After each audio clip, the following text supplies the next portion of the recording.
kalau pajak di korupsi, maka NU haram bayar pajak.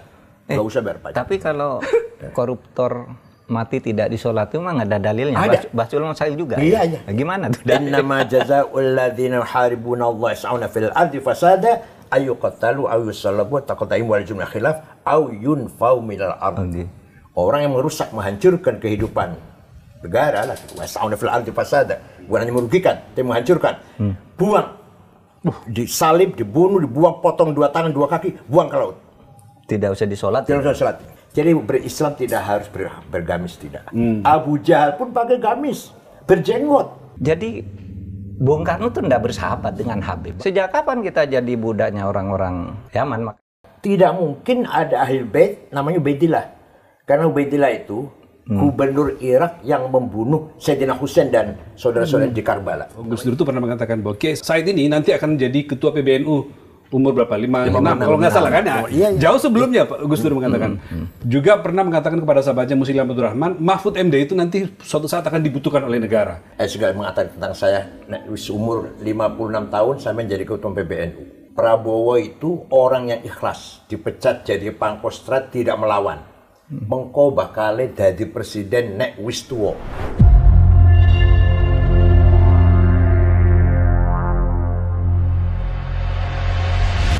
Kiai Akil Sirot, sahabat Mahfud MD, hadir ke ruang sahabat ini.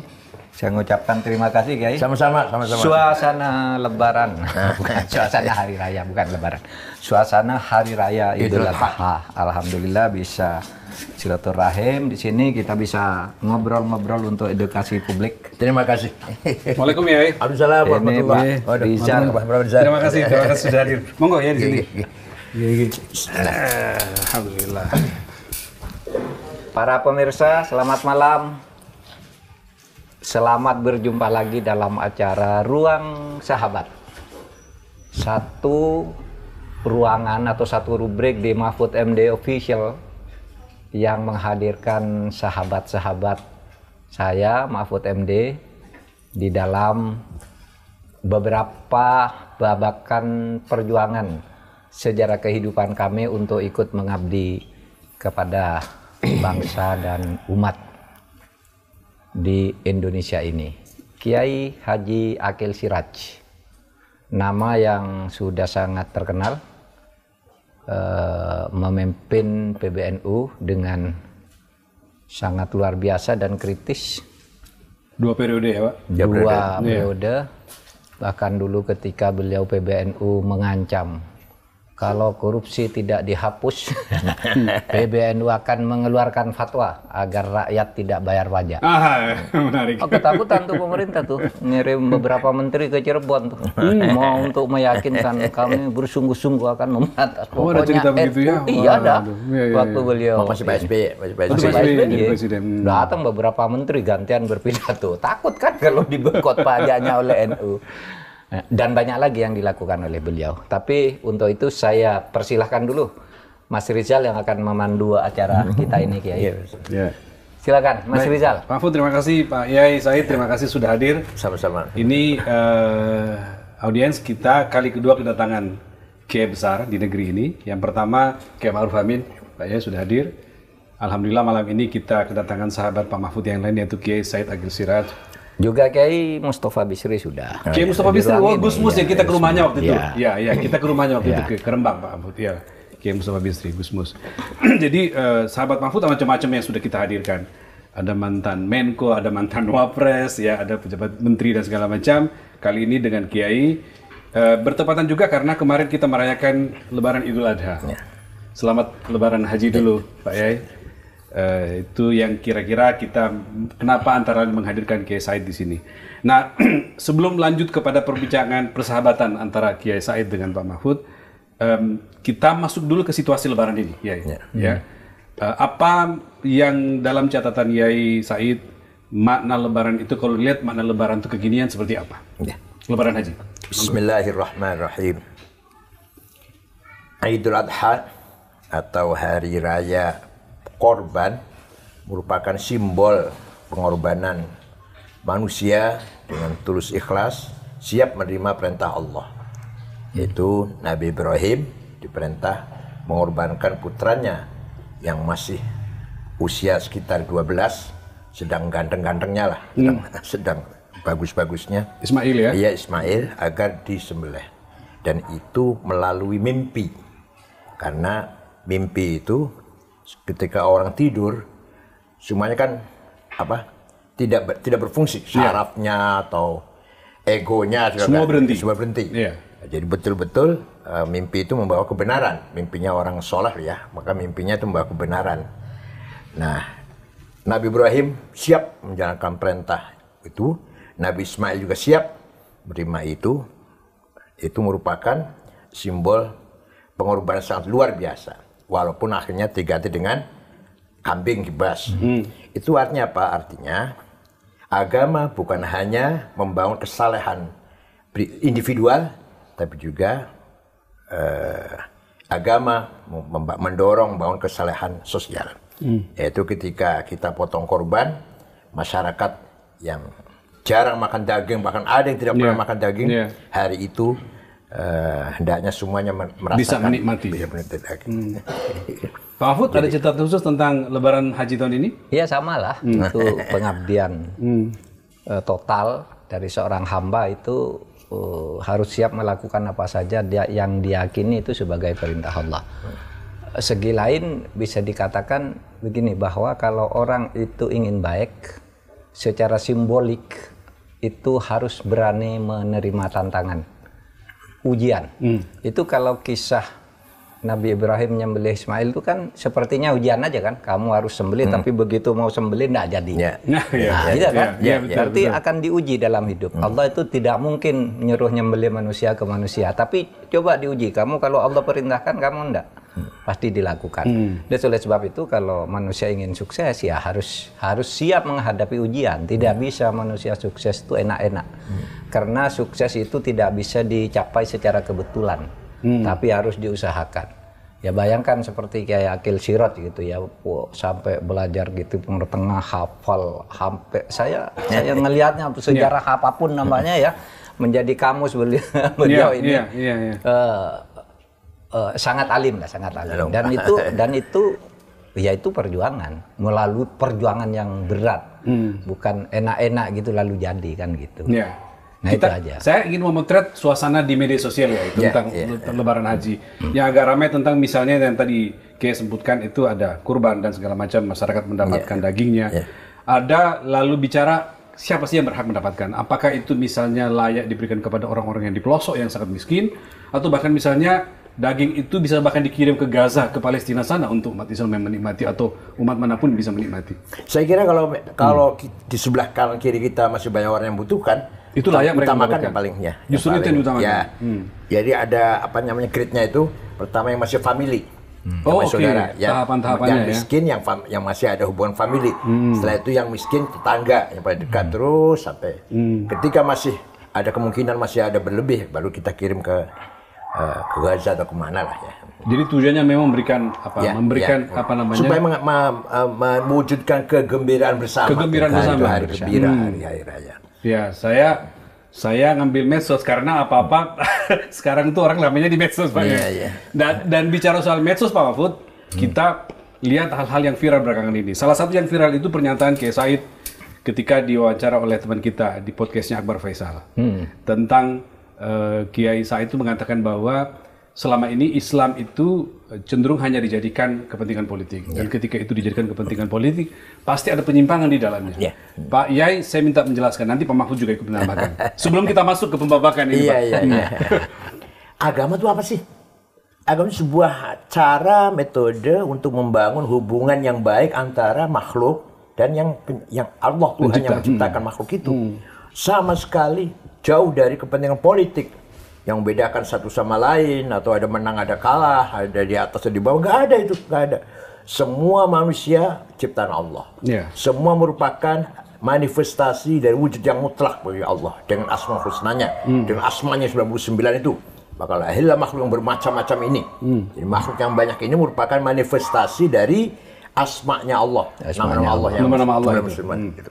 Nah, oleh karena itu ketika kita betul-betul beragama, harus betul-betul kita persembahkan kepada Allah. Bukan kepentingan sesaat, kepentingan apalagi kepentingan ego, kepentingan pribadi apalagi. Barang siapa yang menggunakan agama untuk kepentingan selain agama, itu berarti orang yang paling zalim. Wa man adlamu man iftara 'ala Allahi al-kadhiba wa huda'a ila al-Islam. Wallahu la yahdil qaumaz zalimin. Wallahu la yahdil qaumaz zalimin. Barang siapa mengatasnamakan agama padahal bukan, dia termasuk waman azlam. Tidak ada paling zalim lebih dari itu. Makanya berhadapan Israel kita selalu kalah, nggak pernah menang, ya, karena jauh dari niat yang tulus. Berhadapan di mengatasi domestik internal, keadaan dalam negeri masing-masing negara Islam juga banyak kegagalan, tidak stabil, tidak aman di negara-negara Islam ini. Itu karena semuanya hanya agama dijadikan simbol. Jadi kecenderungan di dunia global seperti itu ya. Keadaan di Timur Tengah misalkan. Timur Tengah. Sekarang budaya sangat semrawut, yang sangat, mudah sekali saling membunuh, mudah sekali perang saudara yang sulit diselesaikan. Itu apa itu agama? Mereka teologinya kuat. Allah, kalau dikatakan bukan Islam marah dia. Persis. Kalau dikatakan kamu Yahudi atau kamu Kristen marah dia. Tapi budayanya, perilakunya, kenyataannya jauh dari itu semuanya. Seperti apa Saddam Hussein mewariskan konflik di Irak sampai sekarang. Seperti apa Hafid Assad mewariskan konflik sampai sekarang. Begitu pula Somali, begitu pula Libya Gaddafi. Somali bubar, negara Somali negara bubar. 100% Muslim, 100% madhab Syafi'i Somali itu. Libya sampai sekarang sudah berganti-ganti Perdana Menteri berapa kali nih. Belum stabil. Jadi itu kontes pernyataan Kiai di wawancara itu ya? Iya. Jadi memang Arab punya karakter seperti itu. Arab punya karakter. Arab itu apa? Labil, mudah berubah. Arab, Muhammadun, Muhammadan, Muhammadin. Itu namanya Arab kan? Jadi berubah, bergerak, labil. Begitu ya. Nomaden. Pak Mahfud melihat kecenderungan yang sama, Pak? Iya, jadi yang disampaikan Kiai Akil itulah fakta. Umat Islam dari waktu ke waktu menggunakan agama itu sebagai alat ambisi kekuasaan. Dan di Indonesia sekarang seperti jual beli pendukung ya, mengatasnamakan umat, dapat ini, dapat itu. Sehingga pada akhirnya politik itu menjadi ternoda. Padahal ya agama mengajarkan keseluruhan cara hidup manusia termasuk politik itu kan harus dilakukan dengan baik.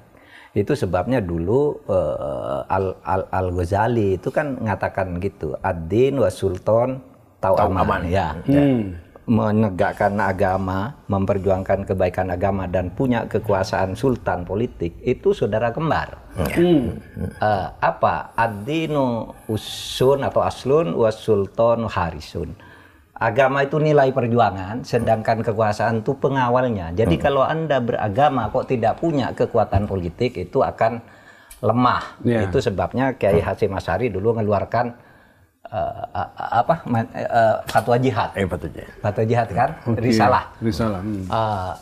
Itu kan agar politik itu tertata dengan baik, memperjuangkan agama. Gitu. Kebenaran, kebaikan agama untuk seluruh umat manusia. Nah, maka relevan sekarang yang dikatakan oleh Kiai Akil, kita ini sekarang banyak orang mengatasnamakan agama lalu mengaku-ngaku punya pendukung umat yang banyak lalu kemudian menjual idealisme. Saya mau teruskan, Pak. Bukan menegakkan kebenaran. Dan itu bukan hanya di Islam. Bukan hanya di Islam. Tidak hanya di Islam itu ya. Artinya di setiap agama terjadi seperti itu. Maka terjadi Martin Luther protes karena waktu itu ya di Vatikan agama dijadikan alat untuk mengeruk keuntungan. Mengapa terjadi Buddha? Siddhartha Buddha Gautama protes kepada hierarki Hindu ya karena melihat biksu-biksu Hindu sudah menyimpang lah, maka dia keluar dari itu. Hampir semua agama gitu ya punya. Tapi saya agak fokus ya Pak Mahfud. Saya potong Mahfud tadi mengatakan bahwa orang menjual agama tapi dengan sebutan untuk pendukung yang segala macam. Belakangan lagi-lagi nih referensi di medsos ramai soal panggilan Habib Mahfud. Kiai Said juga beberapa kali. Ahlinya beliau kita ingin mendengarkan netizen Ruang Sahabat itu dalam kacamata Kiai Said dan Pak Mahfud bisa menjelaskan itu fenomena apa yang terjadi sesungguhnya dengan Habib itu. Monggo Pak Kiai. Jadi Islam datang ke sini, kalau kita lihat tokoh-tokoh pertama itu tidak ada yang dari Yaman. Tidak ada dari Yaman? Tidak dari Yaman. Yang pertama. Clear itu ya. Fatimah binti Maimun. Wasil, Syekh Wasil yang di Stonogedong Kediri, kuburannya. Itu ini Sabur. Dari Persia, kalau sekarang Iran ya, Sabur. Syekh Ahmad Subakir, yang kuburnya di Goa, ya, di Sulawesi. Itu juga dari Khorasan. Syekh Kuro, di Kerawang. Itu dari Cina. Ya.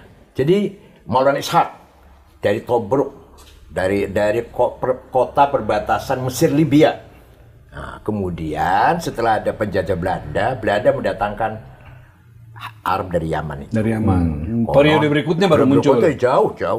Ini kan sebelum Wali Songo ya, kedatangan yang saya sebut tadi sebelum Wali Songo. Nah, di sini terjadi manipulasi ya. Sengaja memamerkan ya, memasang gelar Habibnya itu supaya mendapatkan posisi yang lebih terhormat daripada yang lain. Itu berhasil seperti itu di Indonesia dan Malaysia dan Brunei lah. Malaysia juga ada ya? Iya. Untuk status sosial mereka dapatkan. Ya, kalau di Timur Tengah nggak ada. Di Mesir biasa aja, yang alim, yang berilmu, yang berkualitas ya dihormati orang. Yang tidak biasa jadi pegawai, jadi pekerja walaupun dia alatos atau segap, hanya di kita ini. Nah, saya bukan ahli nasab ya, hanya saja secara rasional, mereka itu katanya akhirnya Ubaidillah bin Ahmad al-Muhajir bin Isa. Nah, tidak mungkin ada ahli bait namanya Ubaidillah, karena Ubaidillah itu gubernur Irak yang membunuh Sayyidina Husain dan saudara-saudara di Karbala. Namanya Ubaidillah. Yang peristiwa Karbala itu. Ya, namanya Ubaidillah. Yang eksekutornya atas perintah Yazid, Khalifah Yazid. Al-Amawi. Maka Ahlul Bait itu nggak ada namanya Yazid. Cari ada nggak Habib namanya Yazid? Nggak ada. Amrun nggak ada. Muawiyah nggak ada lagi malah. Begitu. Ubaidillah nggak ada. Cuma nggak ada Habib nama Ubaidillah. Nah, sedangkan itu katanya semua ini turunan Ba'alwi bin Ubaidillah bin Ahmad bin Isa bin Muqaddam, nanti Ja'far Shadiq. Jadi menurut saya rasional saja, tidak mungkin ada Habib namanya Ubaidillah. Itu artinya, tapi saya bukan ahli nasab. Bukan ahli nasab. Pak Mahfud juga beberapa kali ditanya soal itu kan oleh netizen. Saya itu ya bukan ahli nasab juga, tapi saya membaca filologinya Minahim Ali itu jelas ya. Nampaknya tidak ada kaitan itu antara apa yang sekarang disebut habaib di Indonesia itu dengan Ali atau dengan Nabi Muhammad apalagi gitu. Tetapi begini, saya tidak peduli itu apakah benar apa tidak. Dia ada kaitan. Bagi saya yang menyinggung rasa nasionalisme saya itu ketika pejuang-pejuang kemerdekaan dari nenek moyang kita itu katanya Habib. Yang menentukan merdeka tanggal 17 itu Habib. Waduh. Jadi klaim-klaim seperti itu yang terganggu gitu ya. Ada surat resmi Bung Karno ya, dalam surat menyoratnya dengan Hasan itu. Dia merasa jengah dengan Habib. Saya nih kok begini ya, Habib nih kok begini, merasa menindihkan diri. Saya tidak suka kata Bung Karno. Ada suratnya. Ada suratnya itu? Ada suratnya. Nanti bisa dilihat. Jadi Bung Karno tuh tidak bersahabat dengan Habib. Bahwa mungkin kenal tuh iya. Bahkan sesudah merdeka ketemu lalu di foto-foto itu iya. Gitu. Apalagi memberikan posisi yang lebih tinggi gitu ya. Ada itu ya. Iya, ada surat menyorat Bung Karno dengan Hasan itu. Saya tidak setuju. Seakan-akan Habib ini kelas tersendiri gitu tuh Bung Karno gitu. Nah, dan ya tidak apa-apa sih jadi warga negara biasa, tapi jangan melebih-lebihkan ya, seakan-akan dia lebih hebat. Apalagi ketika kasus itu rame kan, cerita-cerita bahwa misalnya ya ada seorang Habib itu minta uang ke kiai di Jawa Tengah gitu, ketika minta 40 juta, saya hanya punya 10 juta, ditempeleng katanya. Astaga. Oh iya. Lalu di Madura itu ada seorang punya istri cantik, kalau kamu ingin masuk surga keturunanmu diminta istrinya, dibolehkan gitu. Dan orang-orang di kampung kita biasanya yang merasa bangga banget gitu. Ini sejak kapan kita jadi budaknya orang-orang Yaman? Maka saya sebagai anak bangsa tersinggung, apalagi cerita-cerita hurufatnya itu bisa nurunkan emas. Kalau bisa nurunkan emas banyak di YouTube itu, Pak. Iya, mula-mula bahwa kalau seorang Habib yang gila itu lebih mulia dari 70 kepala kiai gitu kan ada. Nah, ketika cerita itu beredar kan ada yang berteriak tuh, Habib yang dari Habib yang rambut perak itu sama Habib Rizik. Coba tunjukkan kepada saya. Akan saya hajar sendiri kalau ada Habib begitu. Dikeluarkanlah omongan Habib Taufik, omongan ini. Semua video-video itu keluar. Semuanya video bohong. Kayak video-video tadi. Enggak dihajar tuh. Gitu. Sudah disebut ini alamatnya, ini namanya, tanggal sekian, ngomongnya ini sih. Enggak ada dihajar, katanya mau dihajar sendiri. Katanya, ayo keluarkan gitu. Nah, di situ saya kira kita tidak anti Habib. Habib yang baik sekali banyak di Indonesia ya toh. Kita punya Habib Quraisy Shihab, Habib Alwi Shihab dan macam-macam banyak sekali yang sangat jadi panutan kita, orang yang berilmu gitu ya. Iya, tapi yang Habib-Habib yang seperti itu lalu ya kembali pada inna akramakum indallah atqakum. Orang yang paling mulia, orang yang baik, berilmu, bertakwa, berakhlak, kita hormati. Habib kayak Cina kayak apapun dia gitu ya. Iya betul. Sebaliknya orang fasik, orang yang perilakunya jelek ya nggak usah kita hormati lah. Clear itu ya. Baik. Ya, oke. Baik Mahfud, itu opening Pak, pembuka dialog kita. Saya mau lanjut sekarang ke agak spesifik persahabatan Pak Mahfud dengan Kiai Said dalam 4 babakan, Pak. Pertama kita bagi ini ada politik kiai, ya, lalu ada Pancasila, ya, lalu ada menentang arus, kemudian terakhir ada batik dan salawat.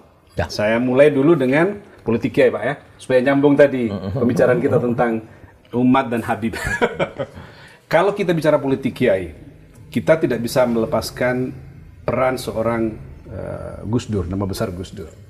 Beliau tokoh Islam yang pertama jadi presiden gitu ya. Orang tiba-tiba tersadarkan dengan peran umat Islam dan kiai gitu. Dan menurut bacaan kami, Pak Mahfud dan Pak Kiai Said ini titik temunya itu di Gus Dur gitu ya. Dua-duanya orang yang lahir dari upaya perjuangan Gus Dur di NU maupun di Indonesia. Nah, menurut Pak Yai, sebelum ke Pak Mahfud, apa yang paling terasa yang didapatkan pengaruh Gus Dur terhadap pemikiran dan sikap-sikap Kiai Said selama ini? Sebelum menjawabnya langsung peran Gus Dur, jadi dulu Islam dimulai dari pantai utara. Sampai berdirilah kerajaan pertama Islam Demak. Di situ dikatakan santri, yang orang yang ikut Demak dicap menjadi santri, namanya menjadi nama Arab. Malah pakai tahun Hijriah, Demak itu. Nah, tidak lama Raja Fatah meninggal dunia, Adipati Yunus melawan Portugis gugur di laut, Sultan Trenggono, kemudian Joko Tingkir dirayu oleh iparnya tunggal menantu ya, sama-sama menantunya Sultan Trenggono, yaitu Sutowijoyo. Kalau Joko Tingkir Hadiwijoyo. Untuk menyelamatkan kerajaan Islam, kita pindahkan ke selatan, menjauhi pantai, menjauhi laut, yaitu Pajang sekarang Sukoharjo. Oh, Pajang. Ya, Sukoharjo. Sukoharjo ya. Baru pindah, ternyata ada agenda yang lebih dalam daripada sekedar pindah kerajaan. Ternyata Joko Tingkir dikudeta, Joko Tingkir lari ke Gunung Dieng, berguru pada seorang Syekh Abdullah Qutbuddin, Syekh Tarekat Al-Qadiriyah, Nah, ternyata Sutowijoyo punya agenda besar, menjawakan Islam. Kalau Demak kan menislamkan Jawa. Maka begitu pindah ke Pajang, tahun berubah menjadi tahun apa? Soko. Tahun Saka ya, tahun Soko ya. Nama-nama juga tidak perlu nama Abdullah, tidak perlu, sudah tetap nama-nama Jawa. Tetap tahun Soko ya. Sampai kira-kira dikasih aja ya, Panembahan Senopati mendirikan Kerajaan Mataram Jogja. Di situ terjadi ketegangan. Apalagi Amangkurat pertama dalam sejarah kan pernah membantai kiai dan santri kurang lebih 6.000 di alun-alun itu. Terjadi ketegangan antara santri dan non-santri. Nah, sosok seperti Gus Dur lah yang bisa minimal merekatkan antara kelompok santri dan kelompok yang non santri itu. Bahkan Gus Dur mengatakan itu salah Itu kan yang membagi Abangan dasar siapa namanya? Orientalis. Ya, Clifford Geertz. Ya, betul. Ya, Clifford Geertz. Jadi Islam di Jawa itu ada Satria, ada non-Satria. Kalau Gus Dur enggak, semuanya Islam. Dari Abdul Wahid, Khalis Majid, Amir Rais sampai Permadi. Itu katanya Islam semua kata Gus Dur. Apa itu artinya? Gus Dur punya gagasan. Ingin Islam di Nusantara punya tipologi sendiri. Tidak seperti di Timur Tengah atau Islam Arab yang mudah sekali mengadu domba, mengadu antara Islam dan budaya, teologi dan budaya. Ini pemikiran Gus Dur. Iya. Saya pahamnya itu, Gus Dur yang menjadi penengah, menjadi perekat pertemuan antara santri dan yang non santri tadi. Oleh Gus Dur semuanya sama, Islam semua lah. Nah, maka Gus Dur sering punya teologi membumikan Islam. Islam. Nah, saya tahun 2015 punya ide Islam Nusantara. Islam Nusantara adalah Islam yang dibangun di atas budaya. Budayanya lestari, Islamnya jadi kuat. Itu luar biasa itu. Luar biasa. Dan itu juga terrefleksi dari gagasan Gus Dur yang jauh sebelumnya gitu ya. Iya, saya terpengaruh. Jelas pengaruhnya. Gus Dur mengatakan membumikan Islam. Kalau saya Islam Nusantara. Ternyata beberapa hal yang sangat-sangat positif kita miliki Nusantara ini yang tidak dimiliki oleh orang-orang Timur Tengah. Sehingga di kita ini seorang ulama seperti Hasyim Asy'ari, ya ulama, ya pahlawan nasional. Begitu pula kiai yang lain ya, atau Kiai Wahid Hasyim atau Idam Khalid. Sedangkan di Timur Tengah yang ulama saja hanya bicara Islam, yang nasionalis saja. Jamal Nasir, Hafidz Asad, Saddam Hussein. Di sini kita Hasyim Asy'ari, ya ulama, ya nasionalis. Ya sekaligus jadi nasionalis. Di Timur Tengah tidak ada itu. Kenapa? Dan di sini sudah selesai. Selesai antara teologi dan budaya. Teologi dan politik kebangsaan. Sudah selesai itu. Di Timur Tengah belum selesai. Timur Tengah masih menolak nasionalisme. Kenapa? Karena nasionalisme di Timur Tengah betul-betul datang dari Ernest Renan. Kemudian dipahami oleh Michel Aflaq. Membentuk partai Ba'ath. Sehingga nasionalisme betul-betul sekuler, sosialis. Sedangkan nasionalis kita tidak. Kiai Hasyim Asy'ari bukan dari Ernest Renan. Bukan dari Michel Aflaq, Kiai Hasyim Asy'ari. Ya, artinya dari sisi itu kita lebih maju ya? Iya, lebih maju. Ya. Sehingga nasionalisme kita tidak sekuler, tidak. Coba, hubbul watani iman itu tidak ada ulama Timur Tengah yang punya jargon itu. Hubbul iman. Itu artinya nasionalisme bagian dari iman. Anda nasionalis harus bertuhan, Anda bertuhan harus nasionalis. Man mata li ajli watani mata syahidan. Barang siapa mati demi tanah airnya, syahid. Ya. Coba, sampai segitunya. Di Timur nggak ada itu ulama itu. Ngomong itu nggak ada. Sehingga di Timur Tengah sampai sekarang belum selesai. Belum selesai urusan itu. Antara semangat nasionalis dan semangat ghirah diniyah, semangat perjuangan agama itu. Itu pemahaman saya itu dipahami dari Gus Dur ketika ingin menyatukan antara santri dan yang bukan santri, melanjutkan gagasan Hasyim Asy'ari dan seterusnya. Pak Mahfud? Ya sama. Jadi 2 pekan lalu saya menulis menulis sebuah pengantar untuk pidato pengukuhan besar Profesor Sofiullah di UIN Sunan Kalijaga tentang tafsir Mu'asyiroh, mempertemukan filsafat Islam dan fikih gitu. Nah, saya memberi judul begini, kita ini kalau di Indonesia harus mengindonesiakan Islam, bukan mengislamkan Indonesia. Meskipun substansinya hampir sama, tetapi pesannya beda. Kalau mengindonesiakan Islam itu artinya membawa Islam ke relung-relung budaya bangsa. Sehingga Islam itu cocok dengan budaya seperti apa yang didalilkan di dalam kaidah-kaidah kita bahwa ya hukum itu bisa berubah kalau budayanya lain, kalau waktunya lain, tempatnya lain gitu ya. Al-adatu muhakkamah. Al-adatu muhakkamah. Bisa berubah kan? Sesuai kebutuhan budaya, jangan lebih damai seperti yang dilakukan oleh Gus Dur, membumikan Islam, mengindonesiakan Islam, nusantarakan Islam gitu kan. Islam Nusantara itu kan budaya dan tidak ada tafsir tunggal ya tentang dalil agama, dalil yang sama, qot'inya sama, itu tafsirannya di dalam bentuk hukum berbeda dari waktu ke waktu. Oleh sebab itu misalnya orang, kamu jangan makan riba, itu kan dalilnya sama. Tapi cara menurunkan hukum riba itu berbeda-beda. NU menganggap begini, Muhammadiyah begini, di sana bank konvensional haram, di sini halal dan sebagainya. Padahal dalilnya sama. Nah itulah sebabnya kebutuhan budaya itu, ya kebutuhan budaya sejauh tidak melanggar prinsip-prinsip, menurut saya ya bagus. Makanya Islam di Indonesia ini damai. Cuma itu saja sering dipolitisir seperti itu. Lalu tapi unsur-unsur Arab radikal seperti dikatakan Kiai Said yang membedakan nasionalisme dengan apa namanya teologi. Iya, itu kan di sini masih sedikit-sedikit ada. Oleh sebab itu ada apa misalnya terorisme dan sebagainya yang punya pandangan harus begini gitu ya. Seperti dulu terjemahan lain, implementasi lain dari saya yang Ikhwanul Muslimin itu Kutub ya, Kutub ya. Yang kemudian sangat radikal itu yang kemudian banyak juga terimpor ke sini, tapi secara umum itu sudah bisa diatasi. Cuma kita harus hati-hati. Kita negara udah punya BNPT dan sebagainya ya, kemudian lembaga-lembaga yang menyiapkan. Ya, pesantren-pesantren sudah diajari tentang apa hidup berkebangsaan, apa namanya yang pluralis. Yang menariknya, di pesan itu ngaji fikih. Ketika kita baca kitab fikih, ya kisos, potong tangan, ada itu di pesantren. Ya rajam, ya potong tangan.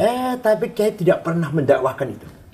Ayah saya sendiri penceramah. Sebagai ilmu didapatkan. Iya. Tetapi sebagai implementasi tidak didakwakan ke sana. Iya. Ayah saya itu kalau dakwah, ini contoh ayah saya sendiri kalau dakwah. Ayah saya itu Rois Syuriah cabang. Kalau dakwah, ayo puasa.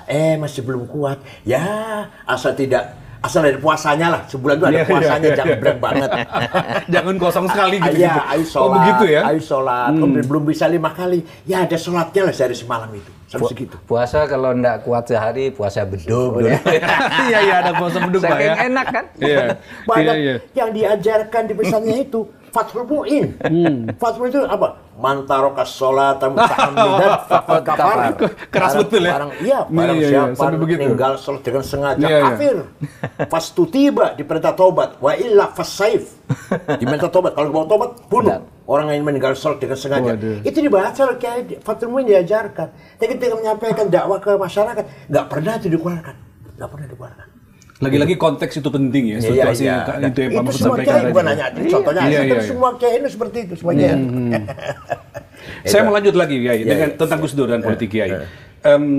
Dari bacaan kita nih, ada banyak peran yang cerita di mana Gus Dur membawa Kiai Said dan Pak Mahfud itu sebagai dua tokoh Nahdliyin ke dalam pusaran perjuangan di NU dan makin besar perannya di pemerintahan Indonesia.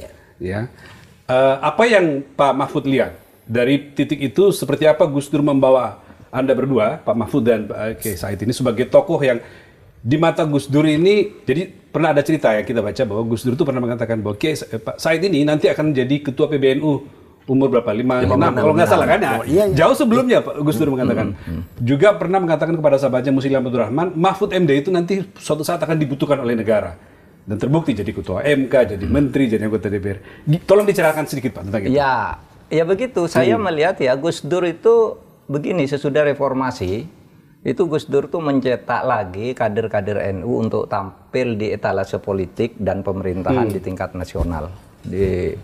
Luar biasa, lalu munculnya tokoh-tokoh yang di era reformasi itu kan dulu tidak diduga-duga juga. Misalnya saya tiba-tiba diangkat jadi menteri kan. Betul. Menteri Pertahanan lagi.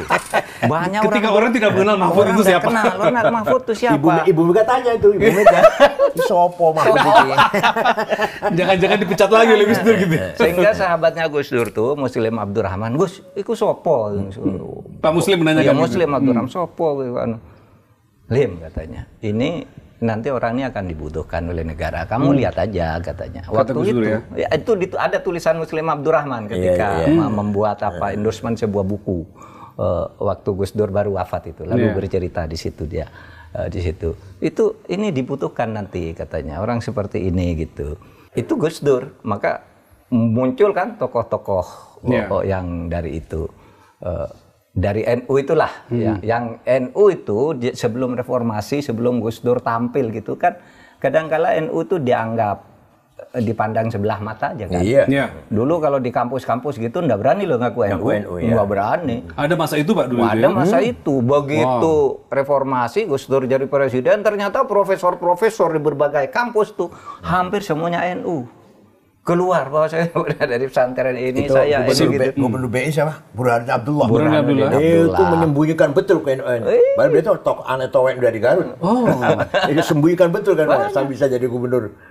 Setelah Gus Dur baru kemudian identitas NU itu iya, dulu kalau orang NU itu mau sekolah ke luar negeri gitu. Kalau tidak masuk Golkar nggak bisa. Filenya tuh masuk ke meja Menteri Pendidikan. Ini orang NU nggak boleh. Harus Golkar dulu. Dan titik perubahan orang tentang itu memananya setelah Gus Dur menjadi. Iya, Gus Dur tuh membawa NU ke ke percaturan yang proporsional sesuai dengan perjuangan NU yang dulu mati-matian memperjuangkan kemerdekaan sampai mengeluarkan resolusi jihad di saat-saat kritis itu. Iya. Resolusi jihad itu. Kan itu. Kiai Said diramalkan akan jadi ketua PBNU dan ternyata dua periode menjadi ketua PBNU. Saya pahami Gus Dur kalau bicara bukan hanya logika yang dipakai. Oke. Untuk menyampaikan kebenaran itu ada melalui yang pertama kali namanya insting. Bahasa Arabnya ghorizah. Insting paling rendah. Karena binatang juga punya insting, anjing misalkan atau monyet. Ya. Yang kedua lebih tinggi dari insting ada feeling, feeling bahasa Arabnya atifah, kecerdasan rasa yang sangat tajam. Tapi feeling itu masih kurang kuat, kurang tajam. Kenapa? Karena dibarengi dengan keinginan. Ingin saya hari ini nggak hujan, maka saya feeling saya nggak hujan nih, karena ingin saya nggak hujan. Kecampuran kepentingan masih. Yang ketiga firasah. Firasat itu ada hadisnya, ittaqu an firasatil mu'min. Hati-hati dengan firasatnya orang mukmin. Ada itu ya. Orang mukmin itu kalau punya firasat banyak benarnya lah kira-kira. Firasat masih rendah. Yang paling tinggi adalah intuisi, kasyaf. Yaitu direct illumination. Nur mubashir, cahaya langsung dari Allah. Maka ketika beliau ngomong itu bukan dari siapa-siapa, langsung dari Allah. Contoh, ketika seminar di Gedung Pustaka Nasional. Waktu itu judulnya Mengenang Jasa Jenderal TB Simatupang. Narasumbernya 4, 2 muslim, 2 non-muslim. Yang non-muslim Yakub Utama dengan Romo Muji Sutrisno. Yang muslim Pak Rudini dengan Gus Dur. Nah, Gus Dur datang, nggak mau naik ke atas, duduk di bawah dulu. Ya, biar orang tiga dulu lah. Tidur, nyenyak, berkeringat. Begitu beliau dipersilahkan, saya bangunkan. Gus, panjenengan Gus. Saya tuntun, walaupun masih melihat, ini jauh sebelum masih jadi ketua PBNU lah. Naik ke atas, itu omongannya 3 orang, dikomentari semua. Orang pun tepuk tangan. Tadi orang sudah tahu Gus Dur nyenyak tidur, tapi perkataannya Yakub Utama, Pak Rudini kayak menyimak dengan baik gitu. Dalam tidurnya menyimak dengan baik. Itu namanya kasyaf, intuisi. Tidak pernah salah kalau intuisi. Ya banyak, itu contohnya. Ya banyak. Ketika saya mengatakan tentang saya, umur 56 tahun saya menjadi ketua PBNU. Prabowo itu orang yang ikhlas, dipecat jadi Pangkostrat tidak melawan. Mengko bakal jadi presiden nek wis tuwa. Kalau kata Gus Dur tentang Prabowo. Ya. Itu banyak orang yang mendengar. Mendengar. Ada Agus Miftah, ada Saifullah Yusuf, Muhaimin, semua dengar. Banyak kisah tentang itu ya? Banyak kisah tentang yang aneh-aneh itu banyak kisah. Tentang Wali Songo, tentang apa itu. Jadi kalau tahlil misalkan jam 12 malam di Sunan Ampel, itu yang menemani kita itu suruh tahlil cross. Tidak boleh pelan. Gus Dur diam saja. Itu artinya lagi dialog dengan Sunan Ampel. Nanti setelah tadi ada omongan Gus Dur yang menyatakan apa gitu, luar biasa. Dulu waktu waktu saya Menhan kan dampingi beliau, menerima 12 orang pimpinan Dewan Pertimbangan Agung, dipimpin oleh Ahmad Tirto Sudiro. Diterima oleh Gus Dur jam 8 begitu, duduk. Mulai silakan menyampaikan. Habis itu Gus Dur tidur gitu, tidur betul. Ini agak tersinggung si Ahmad Tirto Sudiro. Ini mau diteruskan enggak? Kita enggak dengerin. Serius gak ini kata dia gitu ya? Terus akhirnya demikian Bapak Presiden. Baik katanya. Lalu ditanggapi satu persatu loh. Runtut itu seperti yang disampaikan oleh itu. Ini datanya. Sehingga ketika keluar dari istana itu kan, itu Ahmad Tirto Sudiro yang tadinya agak marah itu dia sampaikan ke wartawan. wah katanya Gus Dur tidur tapi dengar semua, tapi dia ngorok gitu katanya. Kata si Ahmad Tirto Sudiro. Nah, itu juga satu yang apa namanya, satu yang menjadi sangat apa namanya, fakta tapi aneh tapi terjadi gitu, disaksikan banyak orang.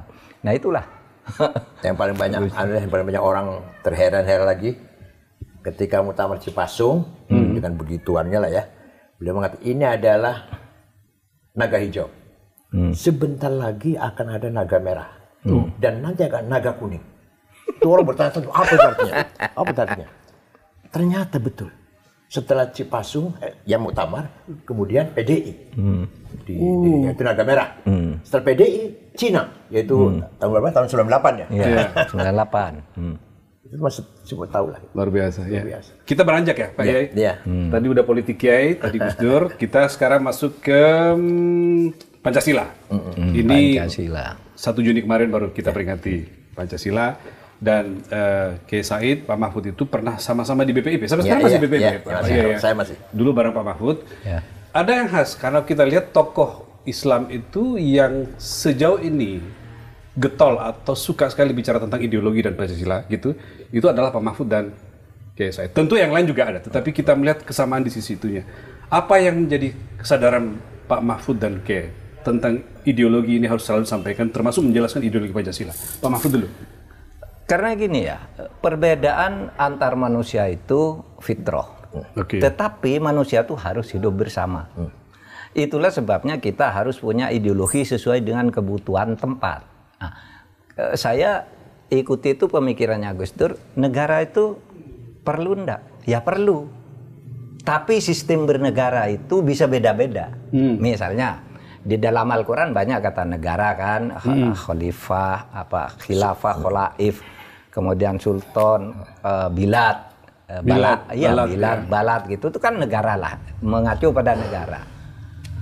Tapi berarti negara ada di kehidupan manusia. Itu sebabnya Nabi Muhammad mendirikan apa yang kalau menurut konvensi Montevideo PBB itu syarat negara itu kan ada 3, ada rakyatnya, ada wilayahnya, ada pemerintahnya. Nah, Nabi Muhammad itu sudah negara, cuma waktu itu belum ada definisinya. Ya.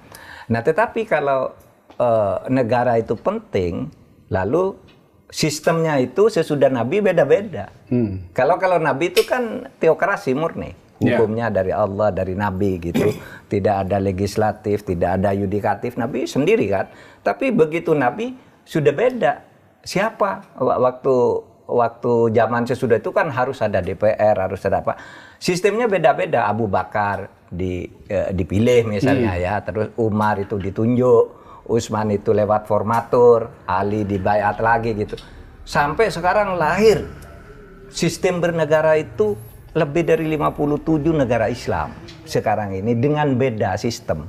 Sehingga saya katakan Islam itu yang penting substansinya harus ada pemerintah yang adil. Pemerintahan harus ada, rakyatnya ada, harus adil bijaksana. Soal bentuknya mau demokrasi boleh, mau kaisar boleh, yang penting adil. Iya kan? Mau republik boleh, mau kerajaan boleh, mau federal boleh, apa saja boleh. Itu di 57 anggota negara OKI itu negara disebut negara-negara Islam, negara kaum muslimin, tapi beda-beda.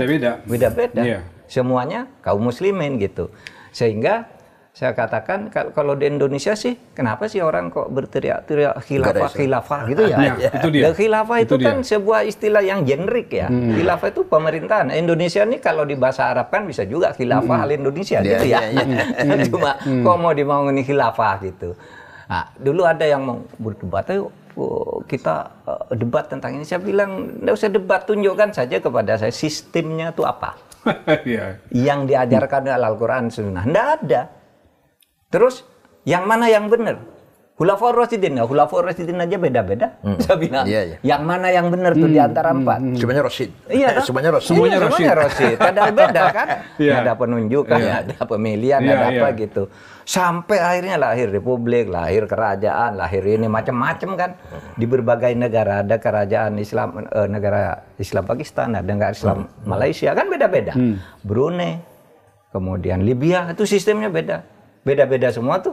Tapi mereka merasa ini yang Islam gitu. Kita di Indonesia juga ini Islam yang cocokkan. Nah, itulah yang disebut mengindonesiakan Islam. Pak Yai tentang ideologi tadi? Tapi sebenarnya begini ya.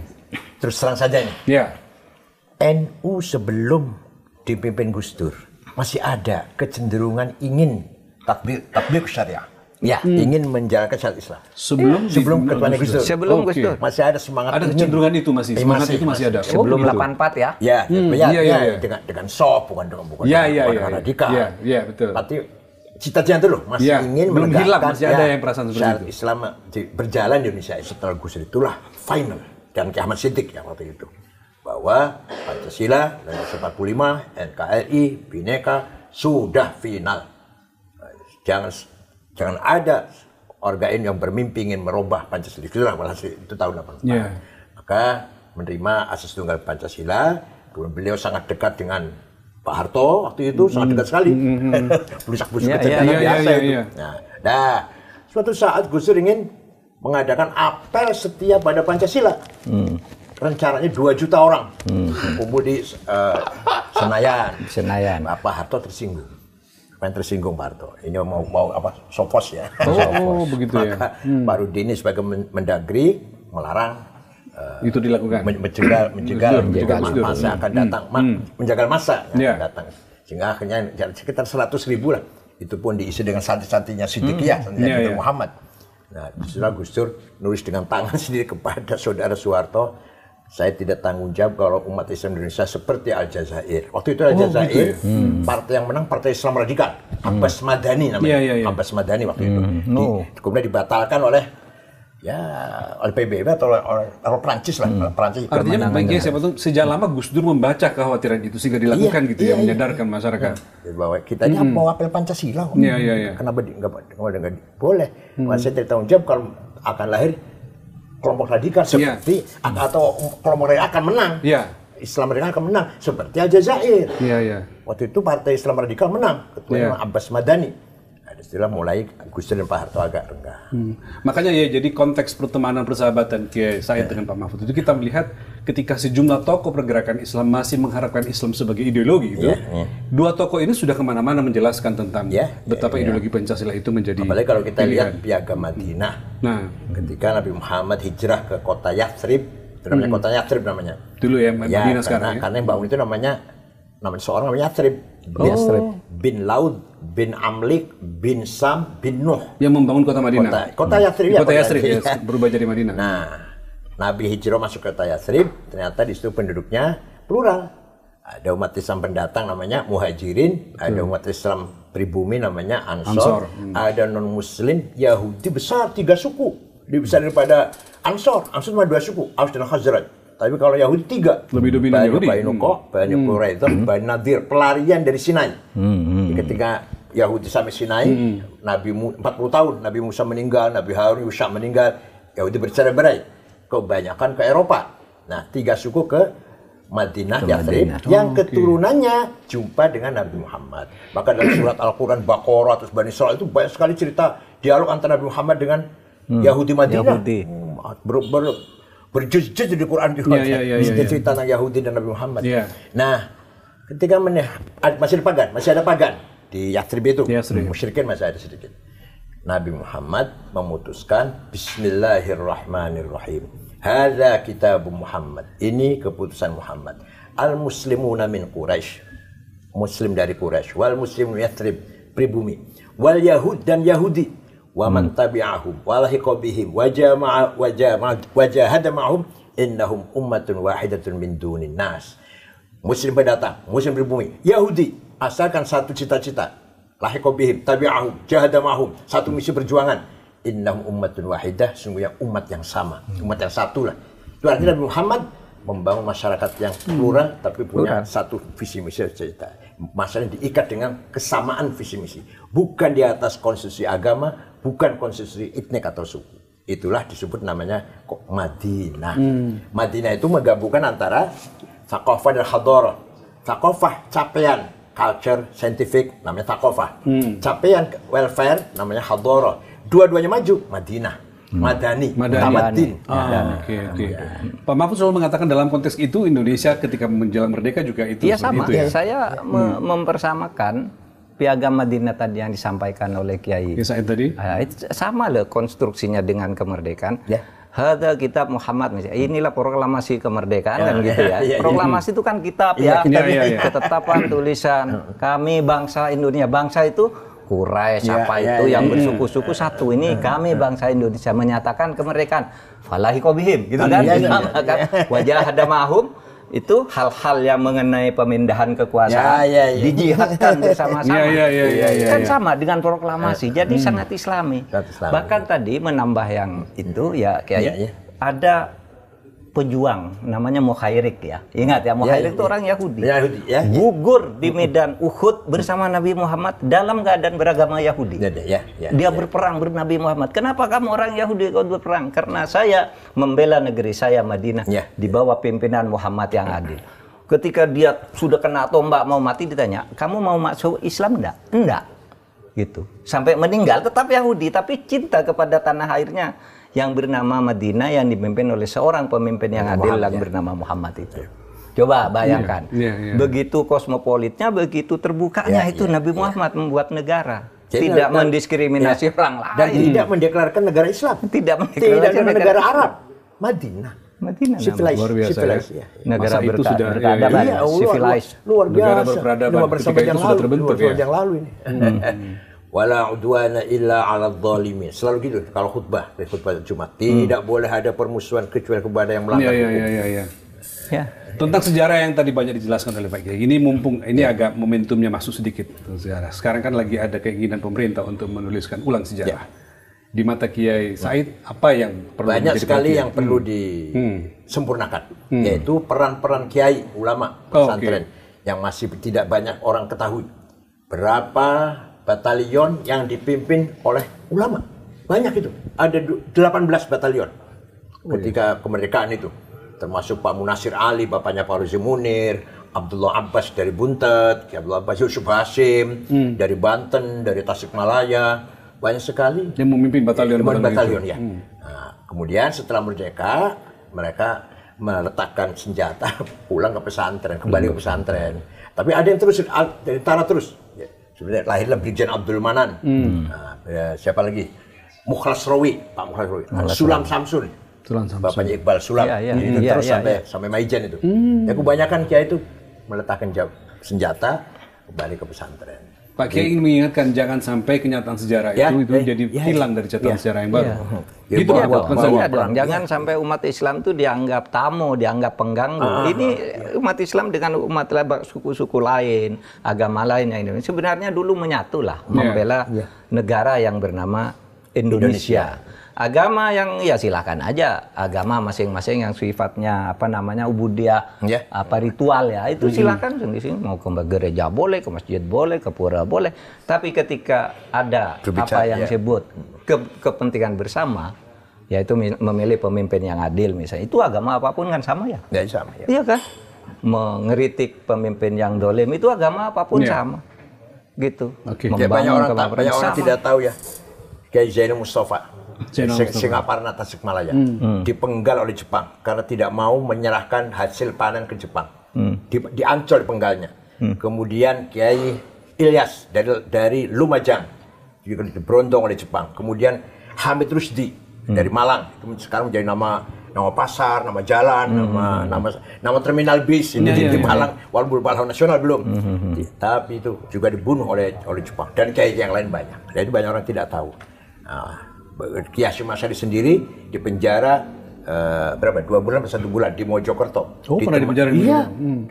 Karena nggak mau itu ya. 1 bulan nggak mau sujud ke timur. Mau sujud ke matahari. Ditemani oleh santrinya namanya Solihin dari Cirebon. Dari Babakan Cuaringin, Kang Solihin. Ya nantinya Kiai Solihin, Babakan Cuaringin.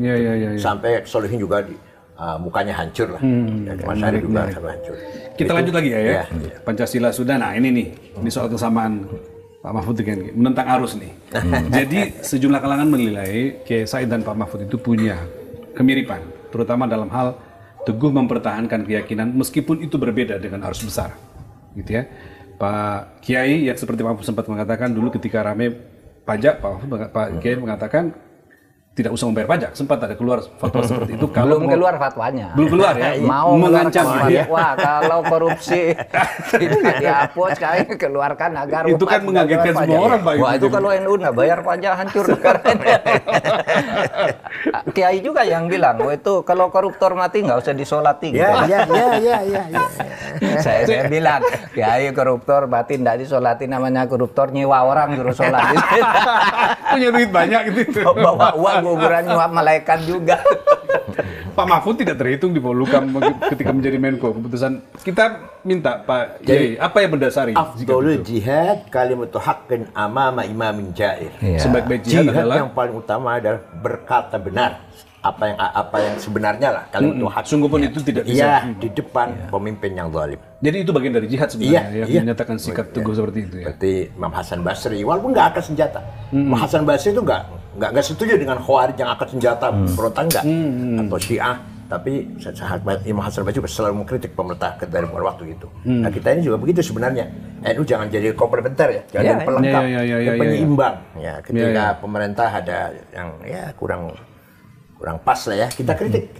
Kritiknya bukan berarti benci, bukan berarti ingin menaksirkan, tidak. Saya waktu itu bukan menteri Pak SBY datang ke Presiden di Munas itu. Iya, dan menteri-menterinya menteri ada Pak Surya Dharma, ada Pak Nuh.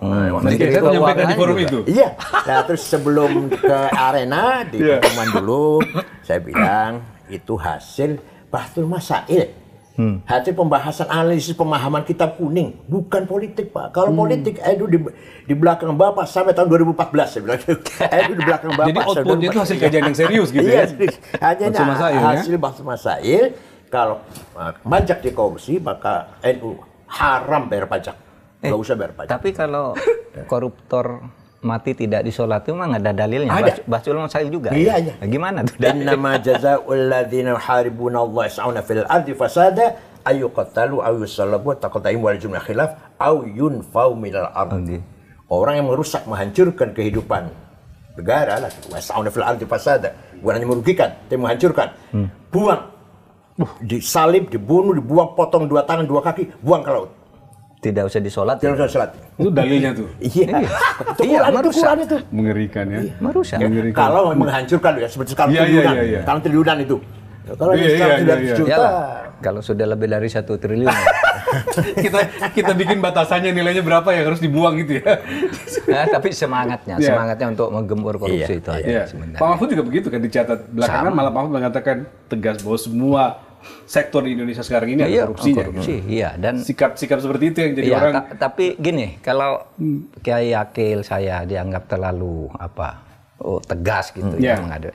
Memang begini, kalau kami sehari-harinya kalau kami bergaul dengan orang seperti Kiai Akil saya itu kan orangnya biasa aja, ndak angkuh, tidak apa kan? Iya kan?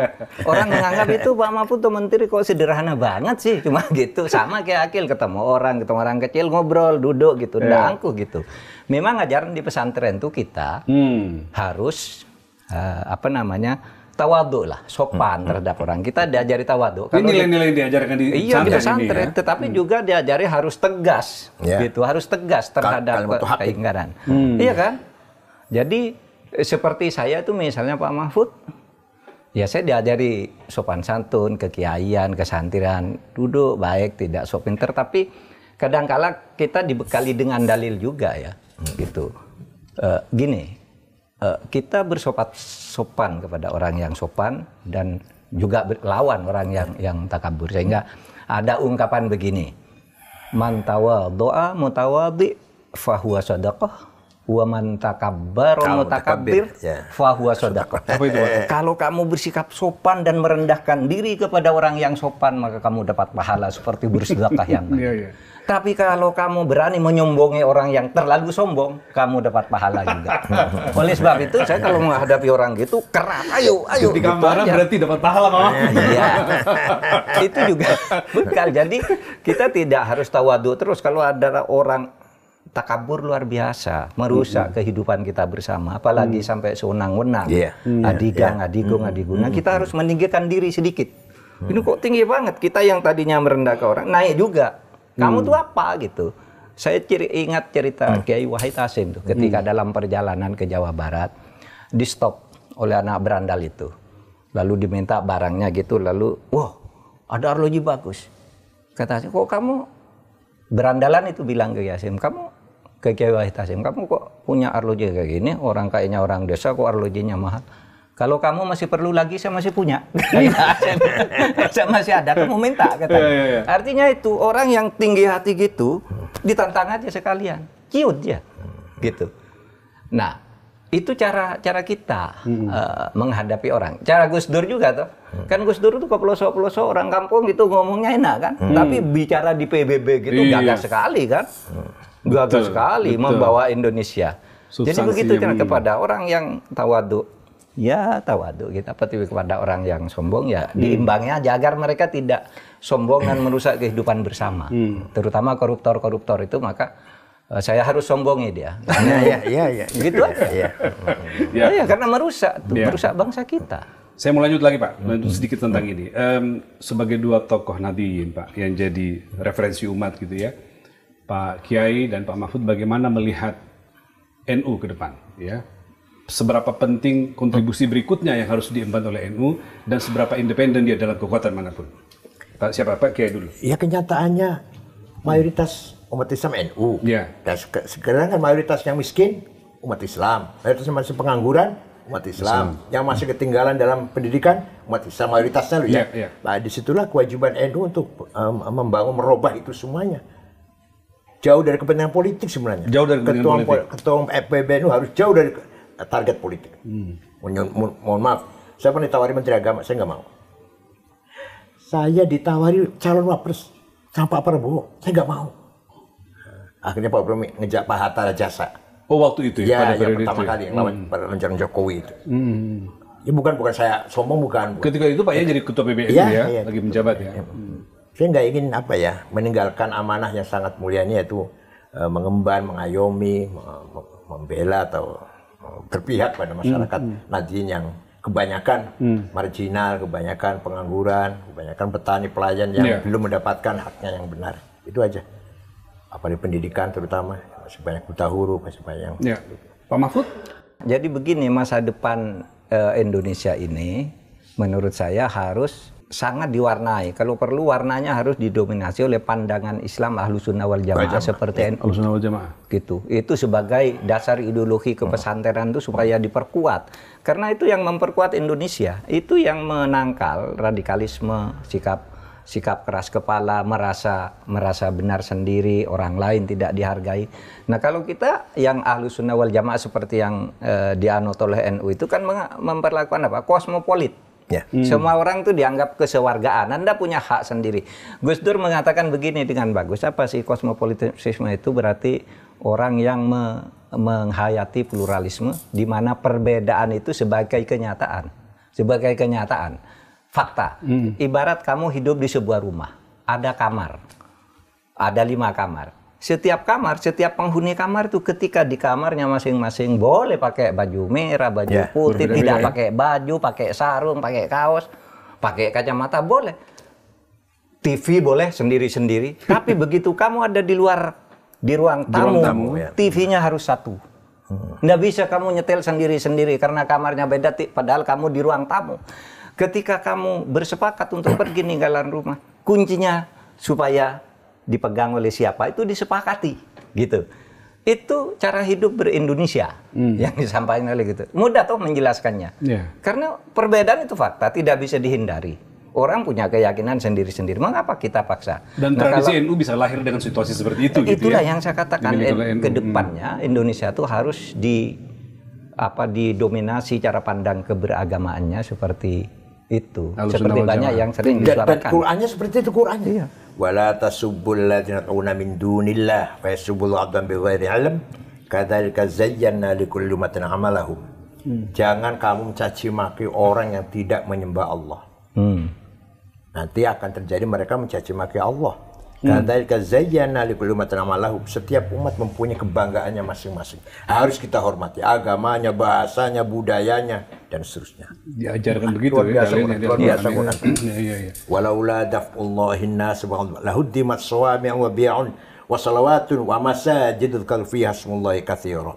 Allah mengizinkan di muka bumi ini ada gereja, wihara, pura, dan masjid. Yang semuanya untuk zikir kepada Tuhan. Luar biasa. Terakhir nih Pak, ini agak santai sedikit nih, batik dan salawat. Biar nggak terlalu serius ujungnya. Batik dan salawat. Apa itu? Pak Mahfud dan Kiai Said itu termasuk tokoh yang sering sekali berbatik dan berpeci. Dan orang tahu Kiai Said itu kan lama sekali sekolah di Arab. 13 tahun setengah. 13 tahun setengah. Ada sebagian orang ketika sekolah belum sudah pakai jubah, pakai segala macam dengan atribut. Kiai justru pakai batik. Diceritakan deh, kenapa? Ya saya pernah di Saudi ya, di Ummul Qura. Saya cari ilmu, bukan cari budaya. Oke. Maka pulang ya dapat banyak ilmu gitu ya? Saya bawa ilmu. Saya bawa ilmu. Kebetulan S1 dakwah, S2 perbandingan agama, S3-nya tasawuf. Saya pulang bawa ilmu, bukan bawa jenggot, bukan bawa gamis, bukan. Iya. Jadi yang paling konyol itu kan sekarang ini ada fenomena yang ya kemarin sekarang udah agak reda ya kemarin lah pakai gamis untuk demo kan itu. Teriak Allahu Akbar gitu ya. Iya, kalau saya pakai batik untuk ngaji lah kita kan. Iya. Jadi ya Allah luar biasa. Jadi berislam tidak harus bergamis tidak. Abu Jahal pun pakai gamis, berjenggot, pakai apa namanya? Amamah. Abu Jahal itu, Abu Lahab itu. Jual Abu Lahab, ya itu pakaian. Iya. Jadi bukan berarti simbol Islam itu bukan. Nabi Muhammad juga ya, Abu Bakar Umar ya pakai gamis. Abu Jahal Abu Lahab juga pakai sama gamis. Yang membedakan adalah hati, iman yang membedakan. Ya. Mahfud? Dulu saya pernah dikritik begini ketika bicara. Kita ini harus mengindonesiakan Islam yang tadi saya katakan. Artinya Islam masuk ke Indonesia. Ada yang ngeritik. Apa ini kan bukan negara agama, bukan apa. Saya bilang mengindonesiakan Islam itu artinya membawa Islam masuk ke cara-cara hidup Indonesia, diindonesiakan sehingga Anda Islam tidak harus misalnya berkiblat ke Arab cara berpakaian, gitu kan. Yang penting hatinya Islam, lalu tapi kita berkiblat ke Indonesia. Indonesia budayanya apa? Kita punya kebanggaan batik, ya pakai aja batik. Saya suka pakai batik. Kenapa? Misalnya kalau dikatakan yang disebut baju koko itu disebut di Indonesia disebut baju takwa. Itu bukan baju Arab, bukan baju Islam, itu baju Cina. Baju Cina itu. Gimana kalau lalu disebut baju takwa di sini? Kalau hari raya dikirim ini hadiah baju takwa untuk sholat gitu. Ini orang nggak ngerti bahwa baju itu takwa itu enggak ada jenis bajunya, apa saja ya baju gitu. Ya, saya bisa menutupi aurat ya baju. Sah. Menara itu bukan dari Islam, bukan dari Arab. Jadi orang Arab, orang sahabat dakwah ke Persia, melihat ada bangunan tinggi di atas ada api kan. Ada api disembah perapiat. Itu orang Majusi nyembah api. Kata orang kan, oh hadhi manaroh, ini tempatnya api. Manaroh itu mana tempatnya api. Manaroh itu artinya tempatnya api. Kita lestarikan sebagai simbol masjid, tapi apinya dibuang. Sampai sekarang namanya menara. Jadilah menara itu, masjid di mana-mana ada menaranya gitu ya. Tempatnya api. Ya, Kubah dari barat, dari gereja itu. Umat Islam mengenal Romawi, melihat gereja, nah ada bangun pakai gereja pakainya Kubah sehingga sholat tidak putus, tidak terhalang oleh tiang-tiang. Ditiru, diambil Kubah ini. Jadi Kubah dari Romawi, menara dari Persia. Menjadi penting untuk memahami mana yang budaya supaya tidak sembarang orang memberikan tafsiran itu maknaan. Satu lagi tentang salawat, Pak Mahfud itu di berbagai forum selalu mengajak pesertanya untuk salawat, either itu di depan atau di akhir. Kayak Said juga begitu. Apa makna itu sehingga harus selalu disampaikan? Komunikasi dengan ruh universal. Nabi Muhammad itu seorang yang punya ruh universal. Universalisme. Nur Muhammad al-haqqul makhluqu bih. Allah menciptakan alam semesta ini melalui hak namanya Nur Muhammad. Dan Muhammad itu makhluk ya bukan, kholik ya bukan. Apa Nur Muhammad itu kholik, pencipta bukan? Apa makhluk? Bukan. Antara. Jadi antara Allah dengan alam semesta ini melalui antara namanya Nur Muhammad. Karena itu kita ruhnya masih parsial ini, kita sering-sering komunikasi dengan ruh universal. Bahasa sederhananya mencari syafaat Rasulullah SAW. Mencari syafaatnya Rasulullah. Di Qurannya ada. Ada ya, Pak. Walau annahum idzalamu anfusahum ja'uka fastaghfirullah wastaghfirlahumur rasul lawajadullah tawwabar rahimah. Orang banyak dosanya, kemudian istighfar di sebelahmu Muhammad dan kamu Muhammad ikut mendukung taubatnya dia, pasti Allah mengampuni dosanya. Jadi Allah memberikan otoritas kepada Muhammad. ini orang mau diampuni apa enggak ini? Kira-kira mau saya maafkan nggak kata-kata. Kalau Muhammad iya, saya ampuni. Itu substansinya, tapi saya sebenarnya sangat senang itu dengan sholawat itu menyentuh kalbu betul ya. Betul. Sholawat tibil kulub dan macam-macam itulah ya. Sholawat naria yang dilakukan dengan berbagai irama sangat menyenangkan, menyentuh kalbu.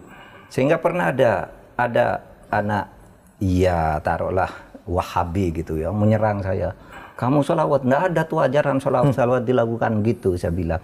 Itu dosa, saya bilang. Saya jawab, seumpamanya membaca sholawat itu dosa, saya akan tanggung dosa itu, saya akan sholawat setiap hari. Tidak apa-apa dosa, saya akan tebus dengan amal yang lain, dia bilang. Diam dia. Kenapa kok orang sholawat haram lah, ini bid'ah lah. Apa, saya bilang, ini sejuk loh kita dengarkan sholawat, tuh memimpin sholawat yang menggema gitu ya. Iya kan? Sholawat asgil itu menyentuh sekali ya, tengah malam gitu, setel di TV di YouTube, waduh, gitu sejuk sekali. Lalu kita ingin sholat, ingin apa gitu kan, dengar begitu, membaca sholawat gitu. Allah dan malaikatnya jadi sholat dan Nabi. Inna Allah malaikatahu yusholluna 'alan nabi. Dan kita sehari semalam harus baca sholawat minimal dalam sholat. Harus wajib. Baik. Tapi mereka yang ngeritik ini kayak bilangnya enggak boleh dilakukan, enggak boleh apa. Nadanya enggak boleh dikeluarkan, pokoknya baca sholawat. Saya bilang seumpama melakukan sholawat itu dosa, saya biar dosa saya bersholawat tiap hari, saya bilang. Mau apa kau, saya bilang. Oh, dia nggak tahu ketika para sahabat memuji-muji Muhammad di lagu ya. Pada syair. Sofyan bin Abdul Muttalib, Ka'ab bin Zuhair, gitu ya? Iya di lagu. Siapa lagi? Hasan bin Thabit. Sahabat-sahabat memuji dan Muhammad dengan di lagu, dengan syair. Yang sampai sekarang masih kita baca sebagai rujukan syair yang paling indah, yang paling balaghah, sastra yang paling tinggi, Ka'ab bin Zuhair. Ya, contohnya itu. Luar biasa. Terima kasih dulu nih Kiai Pak Mahfud. Kita tutup dialog kita dengan ujungnya kita membahas sholawat tadi untuk memberikan ketenangan bagi kita semua dan inspirasi yang kita dapatkan dari pandangan-pandangan Pak Kiai dan Pak Mahfud dalam konteks persahabatan sungguh banyak yang menjadi catatan. Jadi saya kira Indonesia beruntung memiliki Kiai Said Agil Siraj dan Pak Mahfud, di mana nilai-nilai dan contoh yang dipertingkatkan selama ini sungguh-sungguh bisa memberikan panduan bagi kita khususnya umat Islam. Terima kasih sekali lagi kehadirannya dan kita bertemu lagi pada kesempatan berikutnya. Sampai jumpa. Alhamdulillah. Terima kasih. Mas.